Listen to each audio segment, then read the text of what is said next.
దేవుడు చూడడనే ఆలోచన ఎంత తప్పు ప్రియమైన వారులారా. చాలా తప్పది. దేవుడు చూస్తున్నాడు. మన ప్రయాసను చూస్తున్నాడు. మన కష్టాన్ని చూస్తున్నాడు. ఇది ఇలాంటి వాక్కుల కోసం ఎంత వేగిరి పడుతున్నామో, ఎన్ని ఆలోచనలు కలిగి ఉన్నామో, లేదా సంఘంగా మనం కుటుంబంగా ఏర్పాటు చేయబడి ఎవరి కోసం ప్రార్థన చేస్తున్నామో కూడా ఆయన చూస్తాడు. మనుషుల మెప్పు కాదు మనకు కావాల్సింది. మనుషుల మెప్పు కాదు. ఇది ఒక రెస్పాన్సిబుల్‌గా ఆ రెస్పాన్సిబిలిటీ చూస్తాడాయన. ఆ బాధ్యతను చూస్తాడాయన. దేన్ని విడిచిపెట్టేవాడు కాదు. కేవలం మనమున్నది భూమి మీద, ఆ భూమి మీద ఉన్న ఒక చిన్న ప్రాంతంలో బ్రతుకుతున్నాము.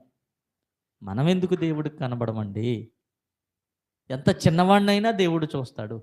మనకన్నా చిన్న ఆకారం, పరిమాణం కలిగిన జీవులను కూడా దేవుడు చూడగలుగుతున్నాడు. పోషిస్తున్నాడు. మనల్ని ఎందుకు చూడడు? వాటితో పోలిస్తే శ్రేష్ఠులుగా భావించిన